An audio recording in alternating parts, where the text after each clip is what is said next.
Hi guys, சப்பாத்திக்கு ஏற்ற மாதிரி ஒரு சூப்பரான சோயா கிரேவி எப்படி செய்யலாம் பார்த்துடலாமா? 4 ஸ்பூன் தயிர் எடுத்துக்கோங்க. 1 spoon red chilli powder, 1 spoon coriander powder, 1 spoon garam masala powder, 1 spoon salt சேர்த்து நல்லா மிக்ஸ் பண்ணி வச்சுக்கோங்க. சோயாவை 10 மினிட்ஸ் நான் தண்ணியில் ஊற வச்சு நல்லா ஸ்குவீஸ் பண்ணி இதில் சேர்த்து நல்லா மேரினேட் பண்ணி 10 மினிட்ஸ்க்கு ரெஸ்ட் விட்டுருங்க. கடாயில் ஸ்பைசஸ்லாம் சேர்த்து ஒரு பச்சை மிளகா, ஒரு பெரிய வெங்காயம் ஸ்லைஸ் பண்ணி சேர்த்து நல்லா வதக்கிட்டு 1 ஸ்பூன் கல் உப்பு சேர்த்து நல்லா வதக்கிக்கோங்க. இப்போ 1 ஸ்பூன் இஞ்சி பூண்டு பேஸ்ட் சேர்த்து 2 நிமிஷம் சாட்டே பண்ணிவிட்டு மீடியம் சைஸில் 2 தக்காளியை அரைச்சி சேர்த்துக்கோங்க. தக்காளி பச்சை வாசனை போகிற வரைக்கும் வதக்கிட்டு இந்த மேரினேட் பண்ணி வச்சுருக்க சோயாவை உள்ளே சேர்த்து 3லேருந்து 4 நிமிஷத்துக்கு லோ ஃப்ளேம்லேயே வதக்க விடலாம். கலர் சேஞ்ச் ஆகாமல் இருக்கிறதுக்காக நான் ஒரு அரை கிளாஸ் தண்ணியை சேர்த்துருக்கேன்.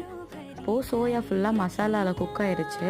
கிரேவி எந்த அளவுக்கு வேணுமோ அந்த அளவுக்கு தண்ணி ஊற்றி 2 நிமிஷம் பாயில் ஆகிட்ட பிறகு கரம் மசாலா, அரை ஸ்பூன் கசூரி மேத்தி சேர்த்து 2 நிமிஷத்தில் இறக்குனா சோயா கிரேவி ரெடி.